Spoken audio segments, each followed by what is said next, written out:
आज आहे महाशिवरात्री आणि या शुभ मुहूर्तावर ना घरामध्ये एक नवीन मेंबर ॲड झालेला आहे।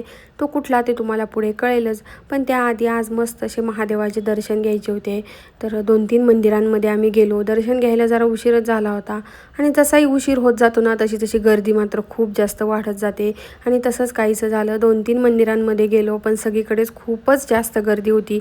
दर्शनाची लाईन सुद्धा खूप मोठी होती, त्यामुळे ना दर्शन घेण्याचं आमचं काही झालं नाही आणि आम्ही बाहेरूनच दर्शन घेऊन निघालो। त्यानंतर दुपारी घरी आले, मस्त अशी फराळासाठी थाळी बनवली होती आणि संध्याकाळी मात्र नवीन मेंबर म्हणजे शौर्याला सायकल घ्यायची होती। त्याची सायकल ना 1-2-3 महिन्यापूर्वी ना आमच्या घरासमोरनं चोरीला गेली होती आणि त्याला काय आम्ही सायकल घेत नव्हतो, पण ना अचानक ठरवलं की सायकल त्याला घेऊन टाकायची। म्हणूनच त्या दोघांना घेऊन सायकलच्या दुकानात आलो होतो।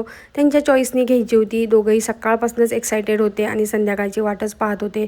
फायनली सायकल घेतली। घरी आल्यावर मस्त अशी पूजा केली आणि असा संपला आजचा दिवस। भेटूयात पुढच्या व्हिडिओत।